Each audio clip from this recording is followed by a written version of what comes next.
Hello. Hi. Um, I think Mike, Mike is getting on in he's a still little like bit. on some other call. I can hear his voice on the other across the hall. Um, I believe he's finishing up right now. all right. I'll let everyone in, and I think Mike was gonna share screen so he could be in control of when to Okay. switch to another thing. I'll just start letting people.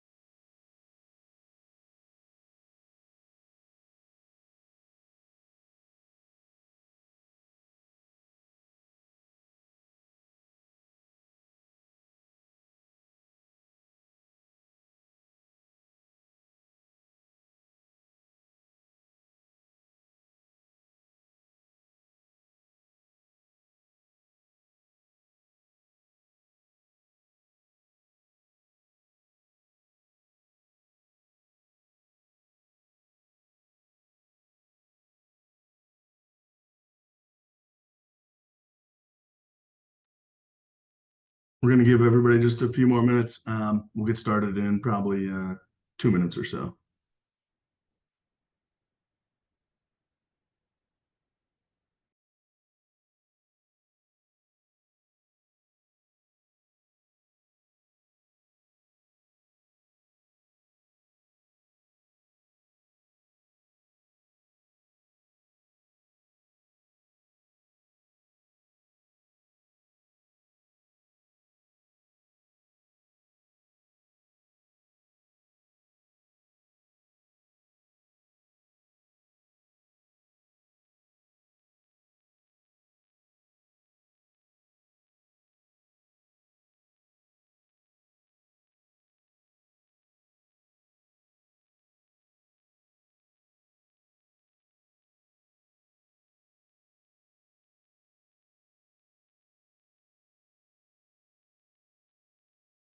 Hello, Andrew. Mike, how are you? I'm well. Sorry I was tardy. You And busy man? it's everyone's real talkative this Friday. I've been this third call I've been late to because I was talking to somebody else. So we're backed up. That's all right. We're waiting till 104 just for you. Ah, So just about there. four is among my favorite numbers. Is that how many home runs we hit last night? Was it? I Ooh. think it was three. I think it was three. It was three, but not I can't decide which one. Is it the bottom of the ninth or is it the game winner? I don't know which one. I don't know which one I love more. I've rewatched it several times this morning while I was getting ready. I mean, the bottom of the ninth felt way more disparaging. So that was like a far bigger emotional roller coaster. Yeah. Yeah. God, that was something. All right. Well, we got a pretty full Zoom room here, and we're gonna do a session today on offer writing mastery, how to write them all. And the piece of this conversation is as things have changed in our industry, um, it we're learning some new things. We're having to change the way we do some things, and I'll be the first to tell you right now, and you're going to hear me say this multiple times over the course of the remainder of 2024, and then probably into 2025, that we're not done with the changes yet. We are about 60 days post NAR settlement changes. And in those 60 days, we've heard from a lot of you and helped a lot of you and gotten questions from a lot of you related to like, hey, what's going on? How does this all work? Or what do I do here? Or what do I do there? And that's where today's session is built out of. Andrew and I got together. This was an idea that came through our agent leadership council. They said, hey, this would be a cool class. We said, awesome, we'll do it. And then we got together and we said, well, what all have you been hearing?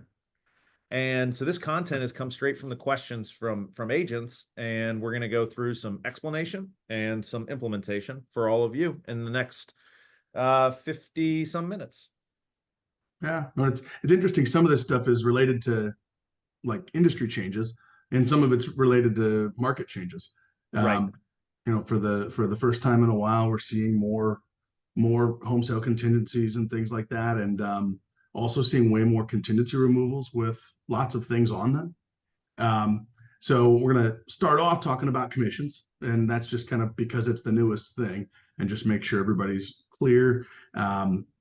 And then we're going to talk about some other things, and then we're going to end on some of what Mike just alluded to, which is maybe some of the newest commission changes coming around the bend that we're going to be starting to talk about as of today, and throughout the rest of this year, and hopefully be ready as we move into the new year.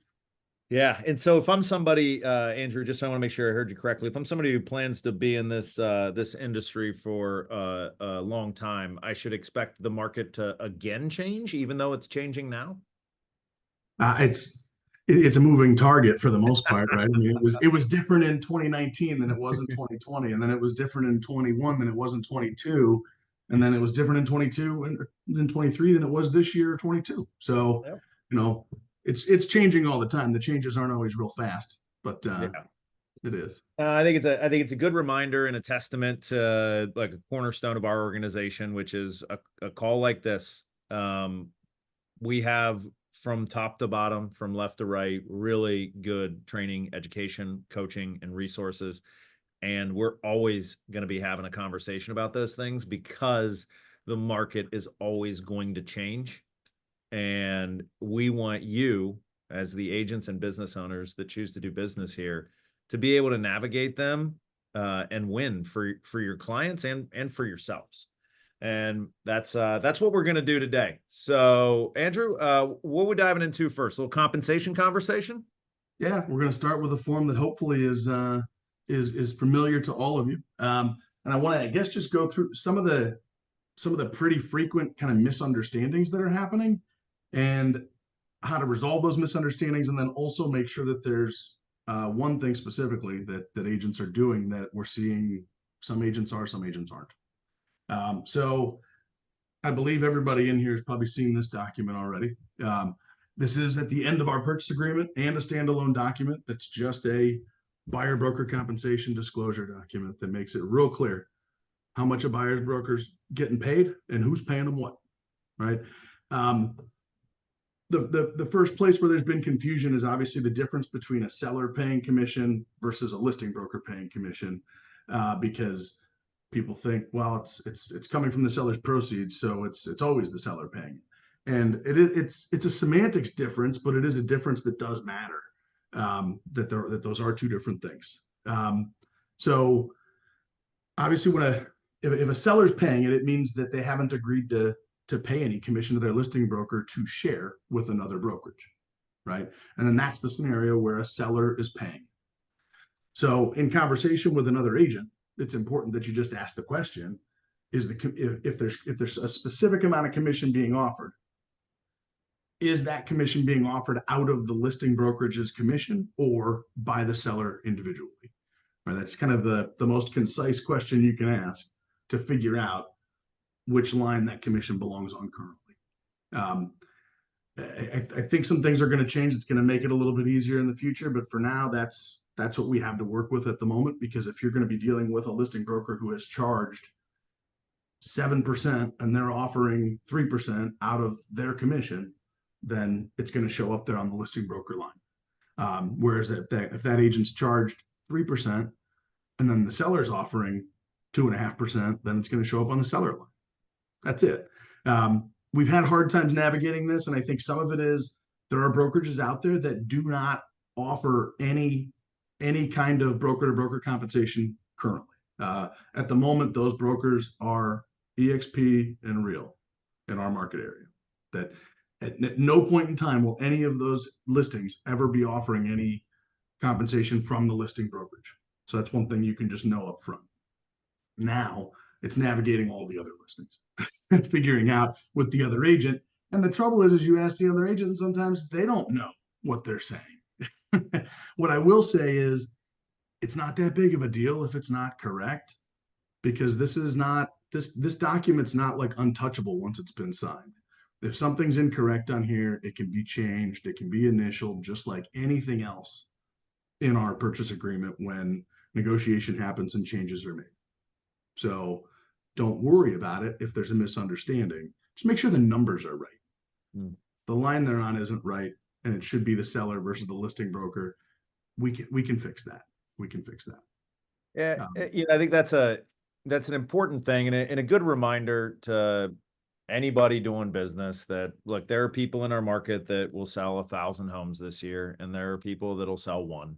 And if we start the conversation with the belief that everybody's trying to help their client, like no need to get upset with or frustrated by or get aggressive about the one person's understanding of one thing or another. And if somebody is getting that way with you, just know that that's unfortunate, and you are still going to behave in the ways that best serve your clients. I think that, because it especially, there's a lot of parts of the purchase agreement that are negotiable, and commission is and always has been one of them. And so it is a sensitive topic for all parties, for better or for worse. And so we want to respect that sensitivity, and don't rough anybody up if they're not on the same level of experience with you to some of these things, even if it's their listing. Yeah. Yeah.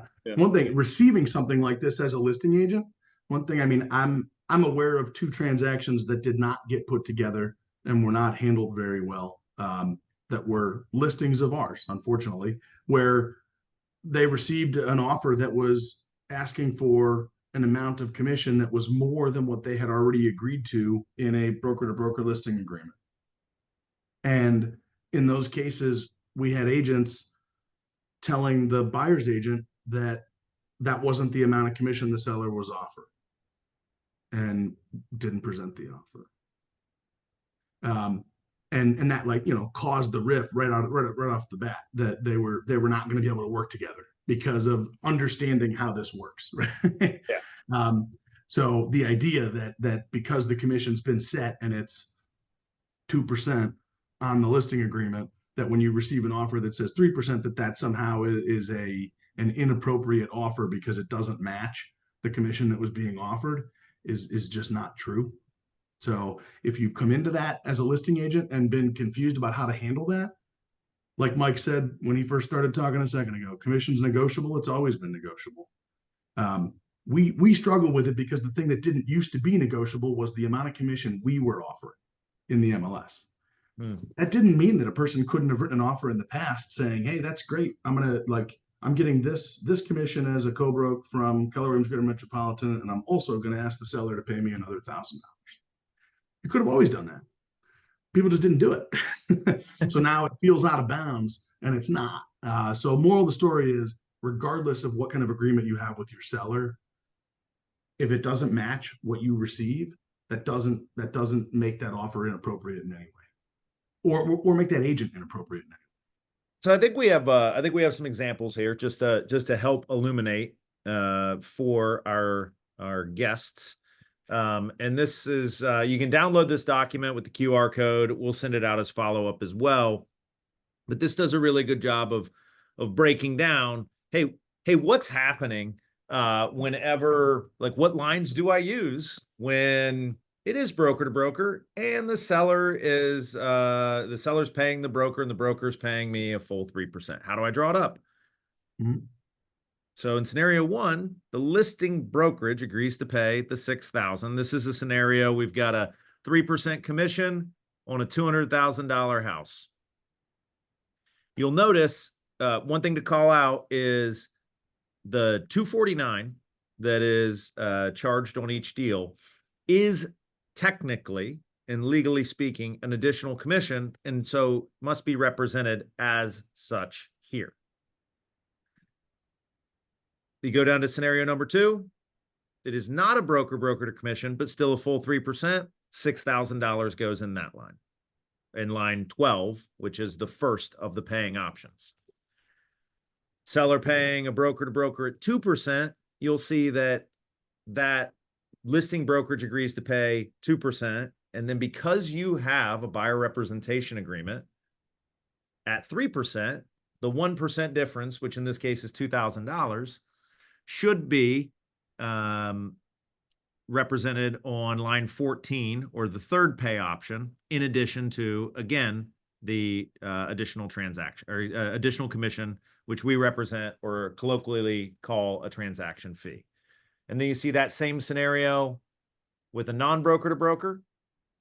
And then finally, no compensation. It all shows up for your buyer on that line.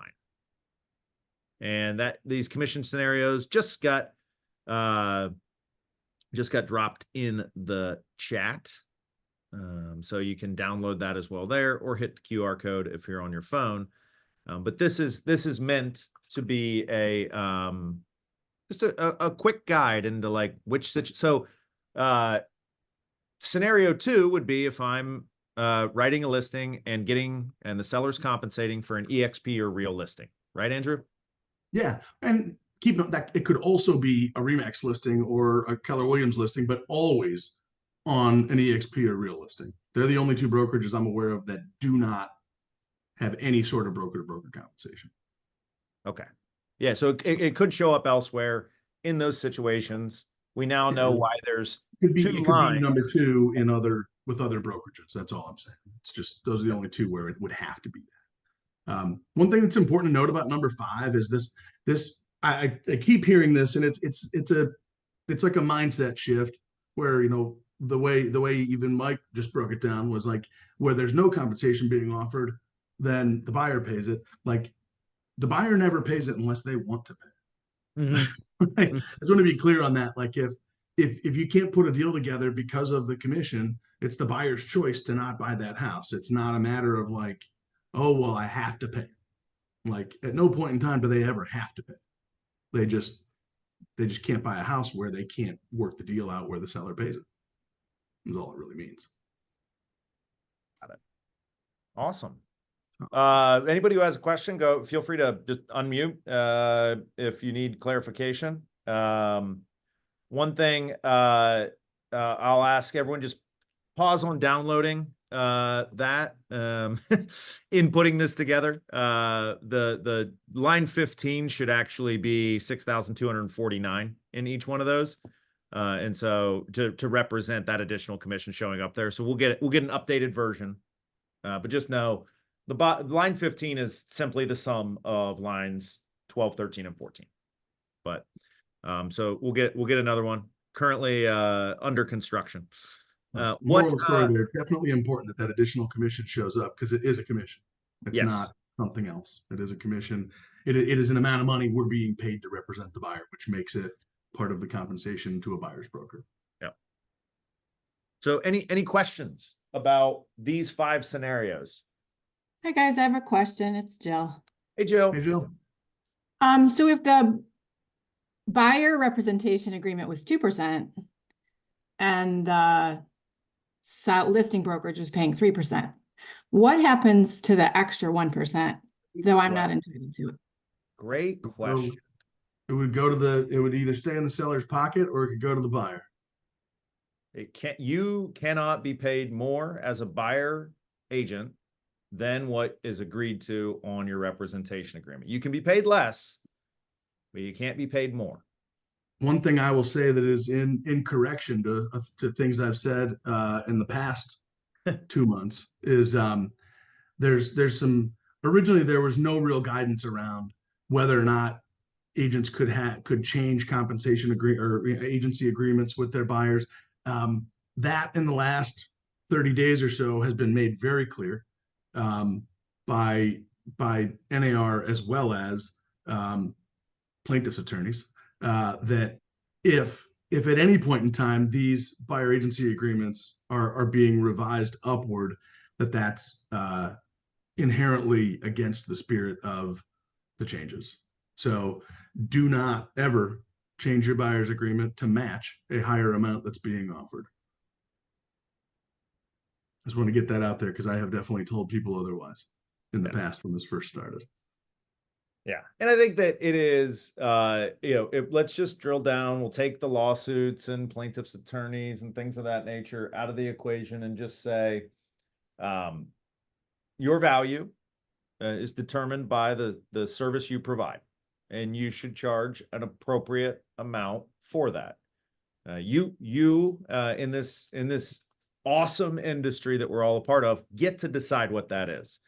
And if you feel as though it's 2.5% or 2% or 4%, you can do that. What we can't do is decide we're worth more because a seller is willing to compensate at a higher level, and that should feel right and good to everybody, in the sense that, we're not just available to the highest bidder, or going to steer our clients in the direction of properties that offer more compensation. Yeah. So anything else on this? I do feel like we've had lots of conversation about it, so I didn't necessarily expect we'd have boatloads of questions, but did just want to touch on it since it's kind of the newest thing. And if you're listening to this call, and the reason we put together this document is, if it's your first time writing one, it might feel a little different or a little unwieldy. Or if you get one and, this can be a rubric for you. And, myself, Andrew, the entire leadership team, we're available. Quick text message, hop on the phone for 5 minutes.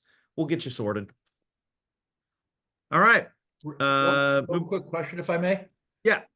It's a rare situation, but what happens when, let's say, $1 million listing, and all of a sudden, well, they can't do it in the MLS, but what if they're offering a bonus of $25,000 for a full price offer by the end of the month? Your buyer's going to get $25,000. Okay, it goes to the buyer. Okay. Yeah. All right. Yeah, I think the days of using compensation as incentive to make a sale ended on August 17th. Yeah.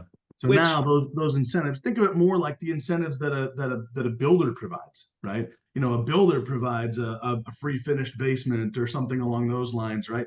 Which are all things that the buyer gets to benefit from, as opposed to, commission offerings or something along those lines. Awesome. Great question. Because I think, it's a great question, because we're going to see that. And Jeff, you cite the $1 million listing. We are, as the market slows and days on market is, we're up to 40 plus now, average days on market. Inducements will be a part of the equation yet again. And so it's important that we realize that any inducements related to compensation can't be there and can't flow through us unless we're still within our agreed upon amount. And in thinking about that as a listing agent, be aware that most of the time those kind of inducements won't be of any real value versus having inducements in the public remarks or right at the property about things they're willing to do for a buyer. Or the person who wins in the upcoming market as a listing agent is the person who can price the home for sale. You get the pricing right, no inducements are required. No. All right, moving on. Let's talk about VA, VA and FHA, where a buyer needs closing costs and they're paying buyer agent commission out of pocket. So take us through the mechanics of this and what we need to be sensitive to, or how we need to navigate it. Yeah, I think this has turned into something that's like confusion was created where there didn't need to be any confusion to begin with. Like for ever prior to August 17th, we were paid a commission, and our clients that needed the full amount of closing cost credit they could get from the seller could get those things. That's still true today, right? Our commission is not a concession. Our commission is commission paid by a seller or a listing broker. The only scenario where this would be a problem would be if for some reason there was a seller out there in the world that was not willing to pay a buyer's agent's commission, but they were willing to pay the buyer more concessions to pay their own agent. Like that's the only scenario where this doesn't work, because if they needed all 4% on VA or all 6% on FHA in order to cover their closing costs and needed their agent to be paid by the seller, VA, FHA, Fannie Mae, Freddie Mac, everybody agrees that a seller can pay a buyer's broker directly a commission, and it is not a part of their the allowable amounts from an interested party that they can get. So this was never something that needed to be overly confusing. I think the problem was we had a moment leading up to August 17th where everybody was under of the impression that commissions paid to a buyer's broker from the seller's side were going to be treated like concessions. And prior to August 17th, every single one of these entities came out and said, if a seller is paying the buyer's broker's commission, it is not a part of the allowable concessions that an interested party is allowed to give a buyer. So that has not ever been the case since August 17th.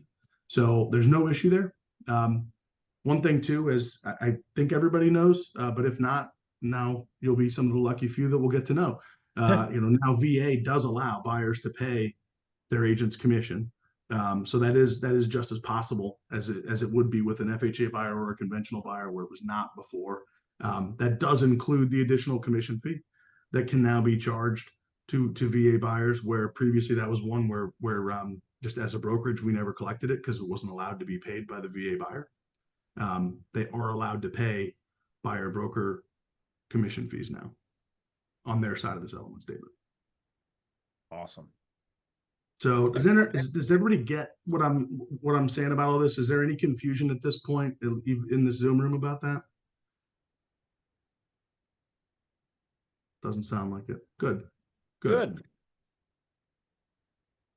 All right, Andrew, we have been bumping into a few more of these, which is a home sale contingencies.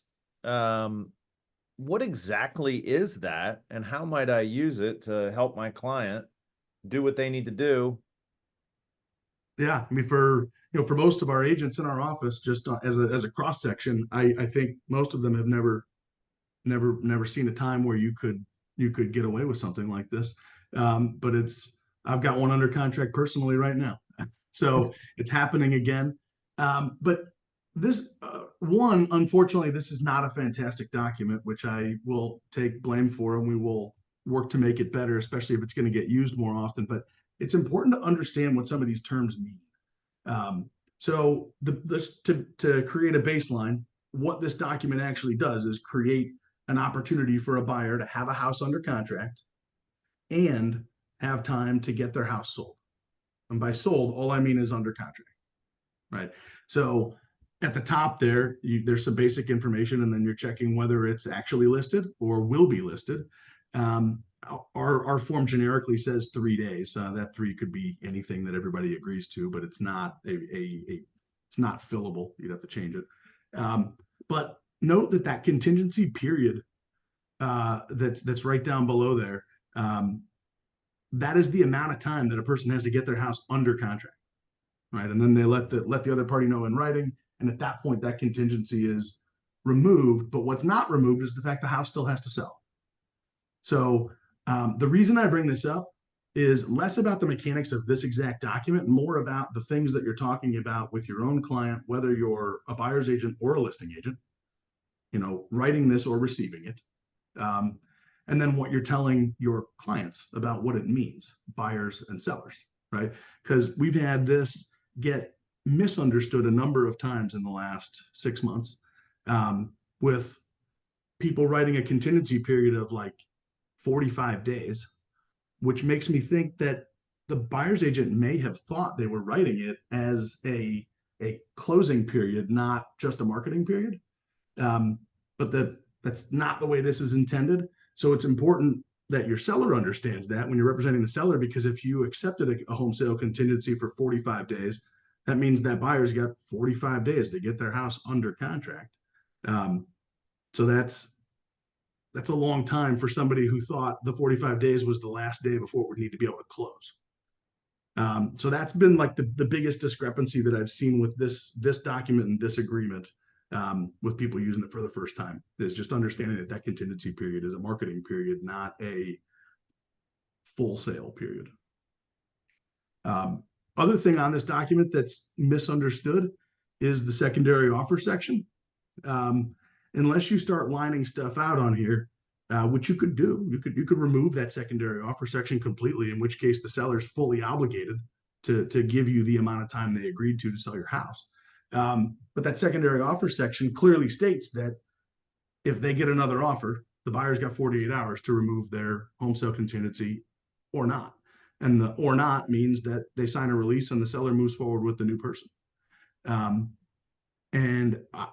The amount of times I've had to fight with people, agents and brokers, about this in the last 6 months is extreme, considering that the language is pretty clear. But I think the issue is people aren't explaining it to their clients. So you get a buyer who's all upset because a seller's saying we're going to move forward with somebody else. And like, the form is clear, but if the agent didn't discuss it with their client as to what this all means, then it doesn't really matter what the form says. You end up with a very upset person that thinks that they got screwed by their agent. So those are the two biggies: is understanding that contingency period as a marketing period and understanding that secondary offer section. Those are the 2 points I wanted to make sure everybody's clear on. And at some point we're going to get around to redoing this document. It always ends up like the third document on the list of documents to get redone. So but anybody have any questions about this, or been involved in something like this and didn't do it correctly, or did do it correctly and it worked out really well?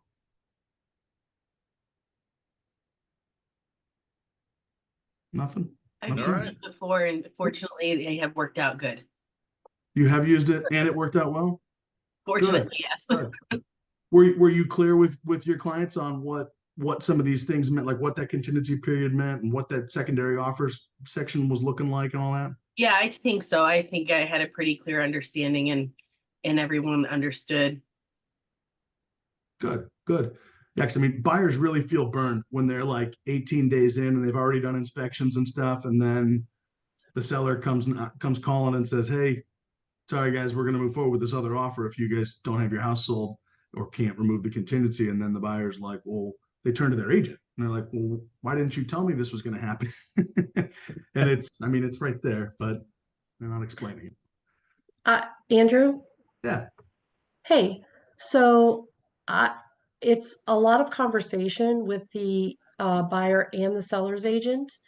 And I think that where it says contingency, this offer is accepted contingent upon the buyer selling their real property.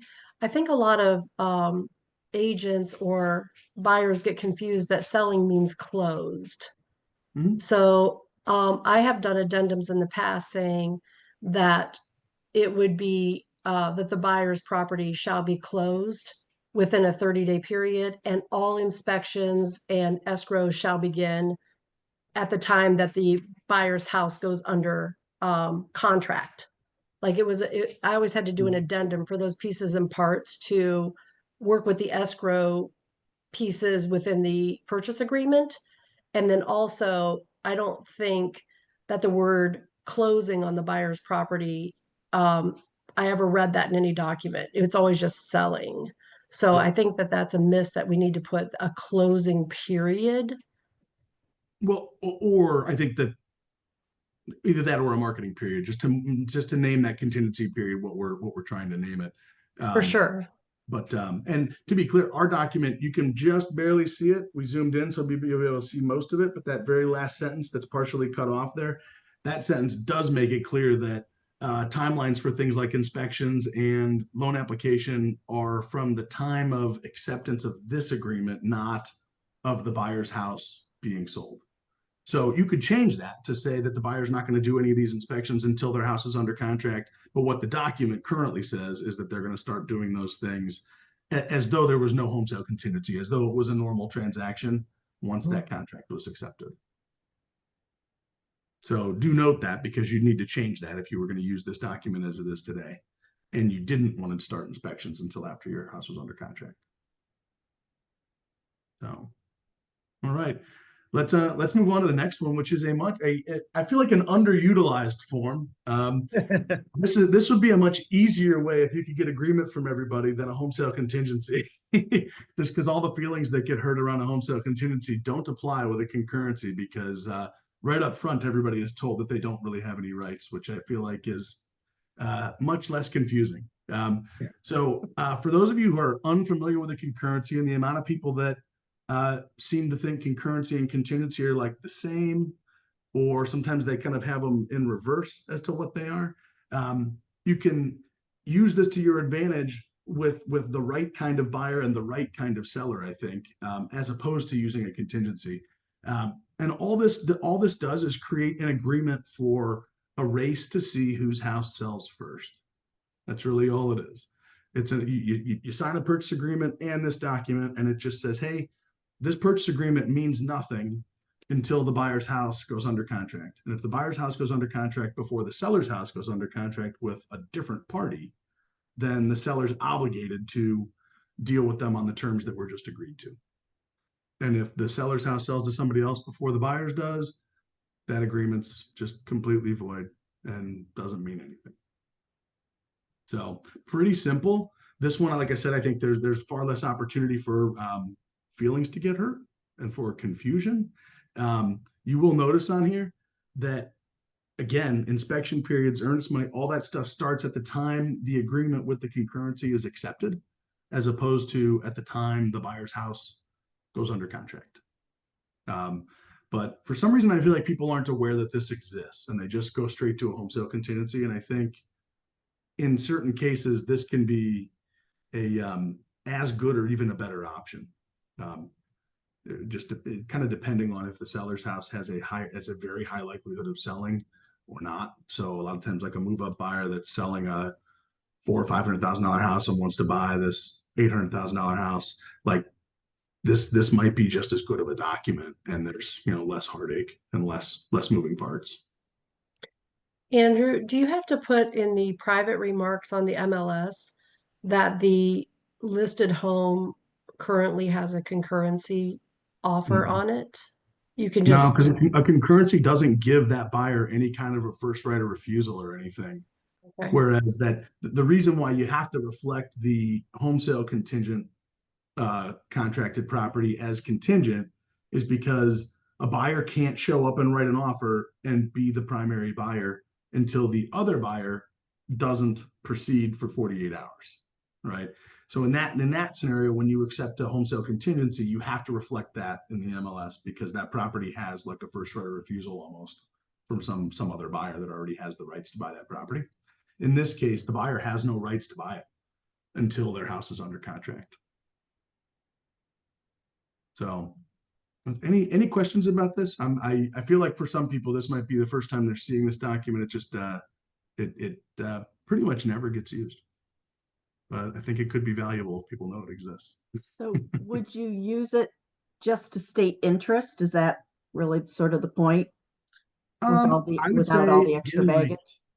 in a scenario where the house that a person really wants is not like extremely saleable, and all I mean by that is like it's not in danger of selling in a couple of days. What using this does is it ensures the person that doesn't really want to sell their house unless they can buy that house, it ensures them that like the deal is struck and they know I can buy that house for X amount of dollars, and the seller will sell it to me and close within this many days and move out and blah blah blah, all that stuff. Like all those terms get finalized before that buyer decides, great, let's put my house on the market and let's see if we can get it sold before they sell to somebody else. Okay, thanks. Yeah, so I think that's the big benefit of it. The just like putting your line in the water thing, you could probably just do that, less formally. So, any other thoughts on this before we move on? So I have not used this one before, and this might sound like a weird way to describe it, but just so I get a better understanding, in essence, is this agreement basically like a promise ring? Like I promise to go under contract with you and buy your house if my house goes as a buyer under contract first, or I promise to let you go ahead and go with somebody else if your house goes under contract, Mr. Seller first. Yeah, to some extent, except I would say it's a promise ring being given by the seller to the buyer instead of the Okay. buyer to the seller. Because it's the seller saying, like, yeah, I'll accept all of these terms from you if you get your house under contract. So go Gotcha. do it. Again, I think this is the document you use with the buyer that, like, the one house they'd be interested in buying that would cause them to put their house up for sale is for sale or going to be for sale. Like the actual, now that I think, like the dream scenario here is where a buyer is aware of a house coming up for sale and you go put that deal together with that seller that maybe not on the market yet, but says that's fine. Like I'll do this deal, but you're not going to stop me from putting it on the market. I may put it on the market tomorrow, next week, next month. But that buyer has the understanding that they're going to be able to move forward at terms they'll agree to already.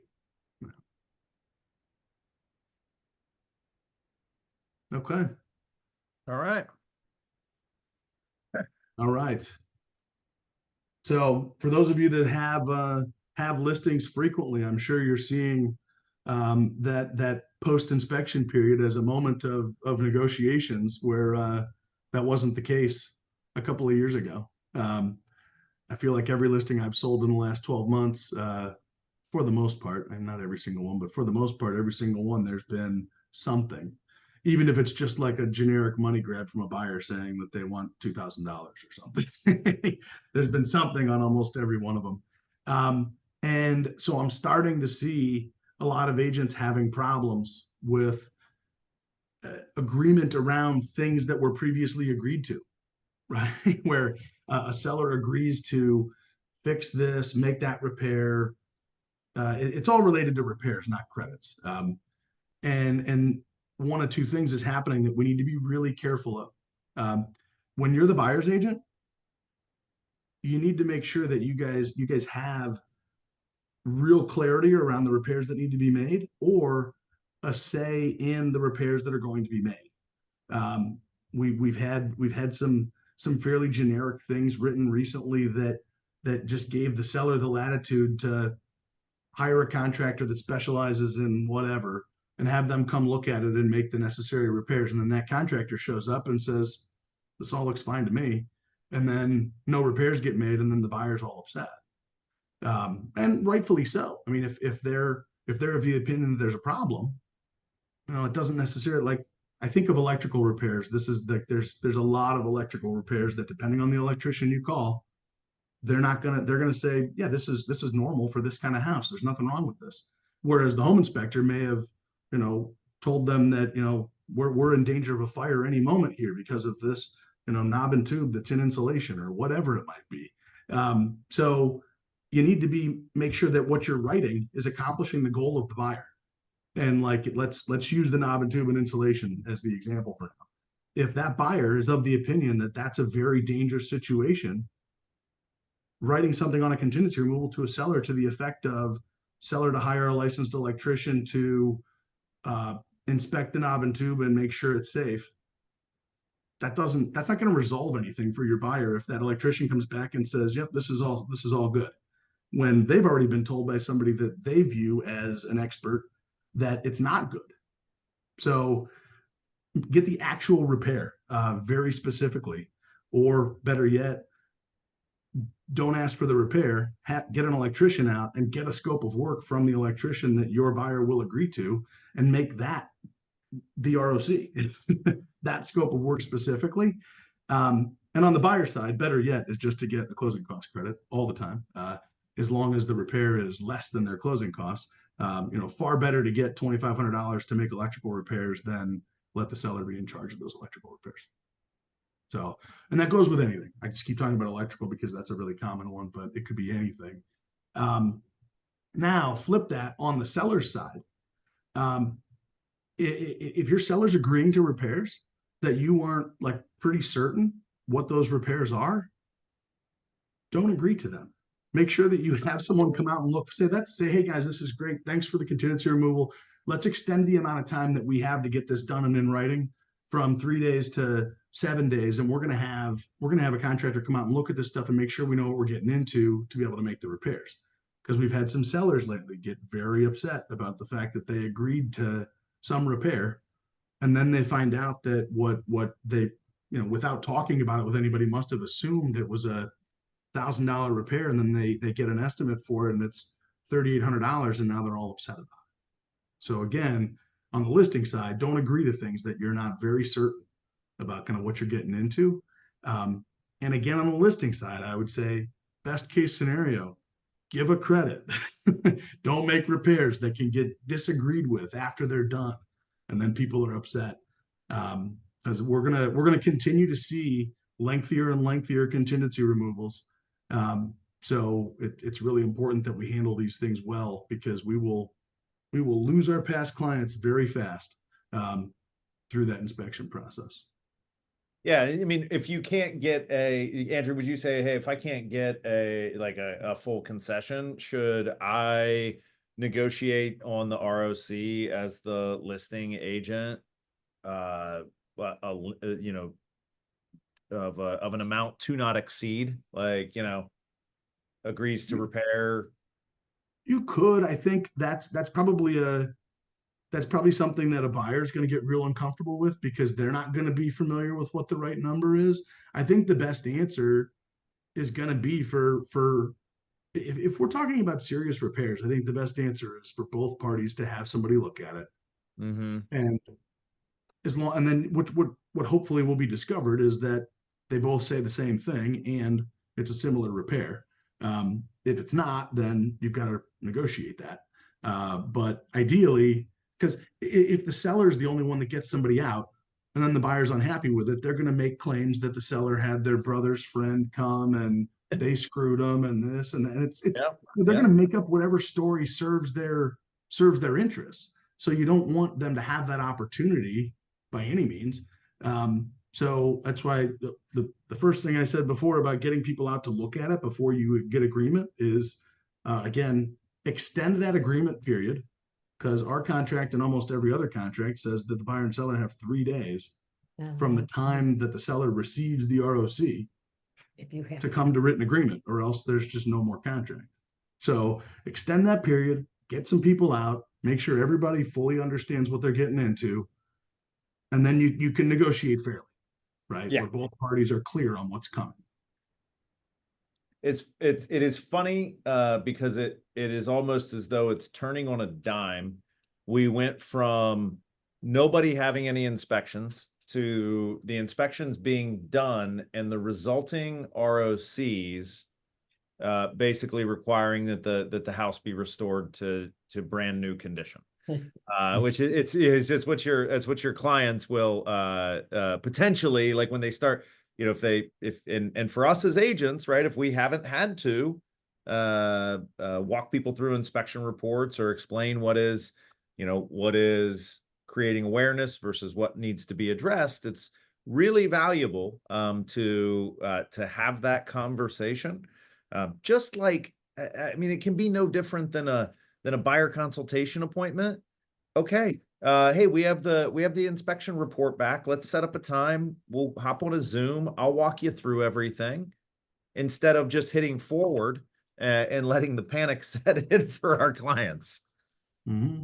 And then that makes your job from a negotiate. You'll know, hey, what's really valuable. Your clients will be able to articulate where their stress is coming from, and you'll be able to negotiate on their behalf really well, instead of saying, well, they want these 72 things fixed. And I think that's going to help you, when we, in the shifting market, the 12th tactic of the book Shift, written by Gary Keller, is bulletproof your transactions. And what that's all about is building in the systems to get ahead of pitfalls that kill deals. Deals dying is bad. Not getting people under contract is bad. What's worse is getting people under contract and then having deals fall apart 10 days, 15 days before closing, because we didn't respect the transaction or the client in terms of how they're going to be on receive for information. You may have seen 1,000 inspection reports in your day. Your client is seeing their first one. No. Jeff, you had something? Yeah, real quick. I typically write removals when the buyer wants the seller to have a repair or repairs made. Unless it's a handyman repair, if it's electrical, plumbing, mold, I usually write seller to have licensed, and that's the key word, licensed contractor, make the following repairs. And then in parentheses, I say, see inspection report for reference and provide paid receipts at least so many days before walkthrough, the final walkthrough. That way, number one, if it's a licensed contractor, it should be done properly. Two, when you have a paid receipt, you know who that contractor is. And three, if there's a problem after closing, you can go back to the contractor that did the work and got paid because they should stand behind it. Yeah, and I think the key to that, Jeff, is that you are naming specific repairs versus what I've seen recently. Off the top of my head, I can think of 4 right now where if it was electrical repairs, rather than naming the repair, say upgrade the service to 100 amp service and replace the panel, right? That's a specific repair. Or what they would do is say, in these cases, it would be more general. It'd say a seller to have a licensed electrician review the electrical service and panel and make necessary repairs. That's subjective, not Exactly. specific. Exactly. So it's really important that you're clear about what your client's expectations are and that's what you're communicating versus communicating like, oh, we'll have an electrician look at it and that means whatever they say must be right. And by the way, for any of our agents who are not particularly familiar with construction items and repairs, refer your buyer back to their inspector and get the inspector to tell them what to specifically ask for. That way you're not stuck in the middle of it. That's great. That's great, Jeff.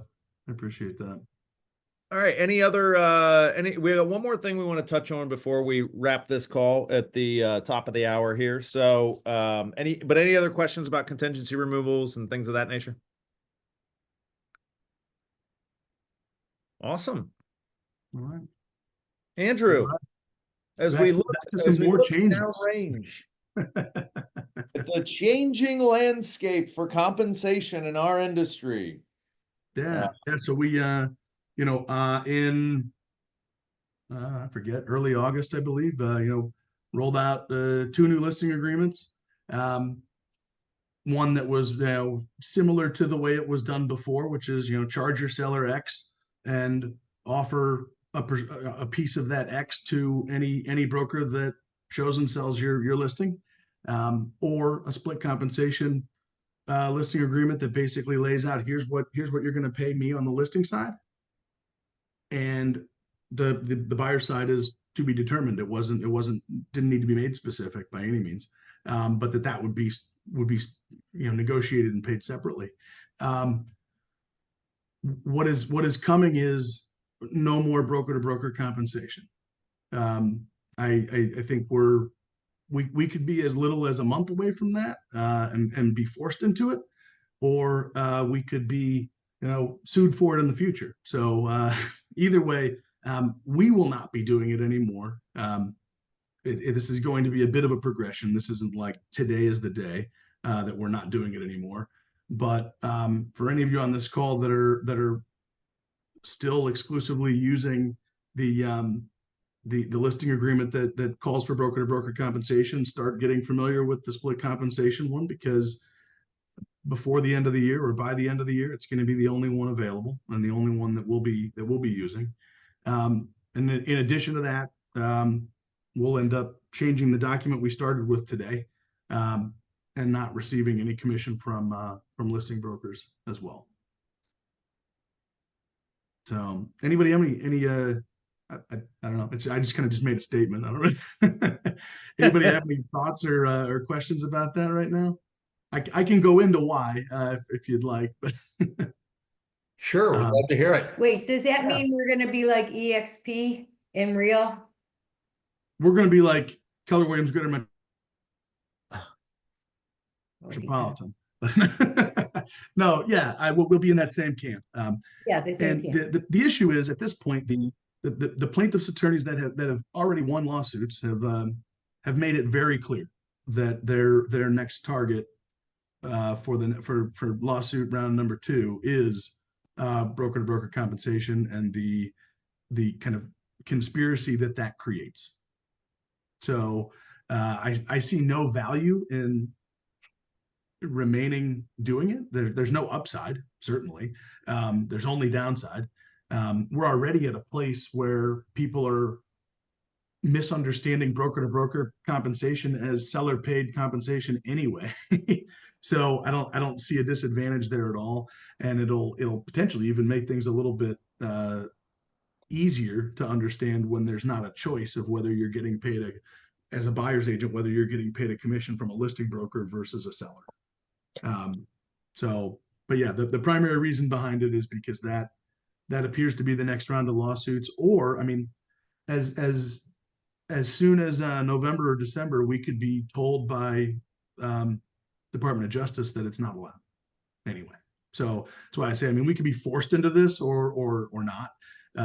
Either way, it's the direction that we're going. And by the end of the year, that'll be the case with our listing agreements as well as our buyer broker compensation disclosure. So Andrew, I currently have a house listed 509,000 broker to broker. In the listing compensation, they were very good with 5%. And then in the paragraphs down, I'm looking at it now, the buyer broker compensation of that 5% would be 2%. So just null and void this one out and slip in the new one and have them sign that. Yeah, and so in your new agreement, it would just be if you're using our current split compensation agreement, you would just you do 3, and then if you want to do more, if it's an unrepresented buyer, you can. So you could do like 3 and 4 or 3 and 5 or whatever you want to do on the split compensation document. And we will probably get rid of that, or I don't say get rid of. We'll probably end up changing the paragraph about what we would offer and go from just whether the seller would like us to say that they're willing to offer concessions or compensation or not. So more of a yes, no versus a number. Okay. Because that was another thing that I've been I don't know if maybe enlightened is the right word on recently is another potential round of lawsuits was that's been discussed was, you know, sellers for the sake of basically pre-agreeing to an amount of money that they didn't need to agree to in order for their house to sell. And the scenarios where that can be proven would be just the scenarios where a seller agreed to pay X to a buyer's broker and ended up paying it all to a listing broker because there was no other broker. But in that scenario, the damages would be the difference between what the buyer's broker would have gotten paid in that scenario versus how much they paid out. So that's been discussed already in public by the same sets of attorneys. So as you look at it, I don't understand the value at this point. I think, you know, with the lack of MLS compensation being available, like I'm not sure any amount of marketed commissions are going to make much difference in the future. Like I think we all thought that would make a huge difference. And I think the further away we get from August 17th, the more and more we decide that it doesn't really matter. Buyers agents meet with buyers, negotiate what they're going to get paid with that buyer, and then go out and look at houses. So, you know, when one seller says they're willing to pay X and another seller says they're willing to pay Y, it just doesn't matter. And I think that's the place where if we agree with that, then making any offering at all doesn't matter.